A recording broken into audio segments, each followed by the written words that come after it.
အားလုံးပဲမင်္ဂလာပါဗျာထွန်းတဲ့ပြရကြိုဆိုပါရစေဒီနေ့မှာတော့ကိုဖုန်းထဲမှာရှိတဲ့ software တွေကိုတခြားသူအလွယ်တကူသုံးလို့မရအောင်လို့ lock ခတ်ထားနည်းလေးကိုကျွန်တော်အသေးစိတ်မျှဝေပြီးမှဖြစ်တဲ့အတွက်ဒီဗီဒီယိုလေးကိုအစအနေဆုံးထိကြည့်ပေးပါခင်ဗျာကျွန်တော်ကတော့ Redmi ဖုန်းလေးနဲ့ပြပေးမှဖြစ်ပါတယ်ပထမဆုံးကိုယ့်ရဲ့ဖုန်းထဲမှာရှိတဲ့ဒီ setting လေးကိုဝင်ပေးရမှာဖြစ်ပါတယ် setting ကိုရောက်သွားပြီဆိုရင်တော့အောက်ကနေဆွဲချလိုက်ပါဒီမှာ app ဆိုတဲ့နေရာလေးတွေ့ပါလိမ့်မယ်ဒီနေရာလေးပါဒီနေရာလေးကိုဝင်ပေးပါဒီထဲရောက်သွားပြီဆိုရင်တော့ upload ဆိုတဲ့အောက်ဆုံးမှာရှိတဲ့နေရာလေးကိုဝင်ပေးပါခင်ဗျာ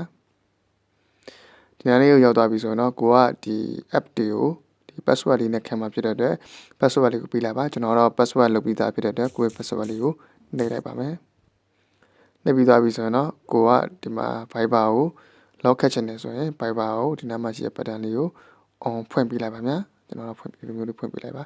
ဒါဆိုရင်တော့ဒီ Viber ကိုpassword လေးနဲ့ပိတ်ပြီးသားဖြစ်သွားပါလိမ့်မယ်ကျွန်တော်ကတော့လုပ်ပြီးသားဖြစ်တဲ့အတွက်ဒီနေရာလေးမှာ password ဆိုတဲ့နေရာလေးတော့ပေါ်လာမှာမဟုတ်ပါဘူးပြီးစီတော့ password ဆိုတဲ့နေရာလေးပေါ်လာရင်ကိုကြိုက်တဲ့စိတ်ကြက် password လေးပေးလိုက်ပါဗျာပြီးသွားရင်ကျွန်တော် Viber ကိုဝင်ပြပါမယ်ကို Viber ကိုပေးလိုက်ပါပြီ Viber ကိုကျွန်တော်ဝင်လိုက်တဲ့ခါကျရင်သူက password လေးတောင်းပါတယ်ဒီတိုင်းလေးကိုယ့်ရဲ့ဖုန်းကိုဒီတခြားသူအလွယ်တကူကြည့်လို့မရအောင်သုံးလို့မရအောင်ဒီလိုမျိုးလော်လေးခတ်ထားရမယ်ဆိုရင်တော့ပို့ပြီးတော့စိတ်ချရပါတယ်ခင်ဗျာကျွန်တော်ရဲ့ဗီဒီယိုလေးကမိတ်ဆွေတငယ်ချင်းတို့အတွက်တစုံတရာကြိုးကျေးဇူးရှိမယ်ဆိုရင်ဒီဗီဒီယိုလေးကို like and share လေးလုပ်ပေးတော့ပါခင်ဗျာအားလုံးကိုကျေးဇူးများတင်ပါတယ်ခင်ဗျာ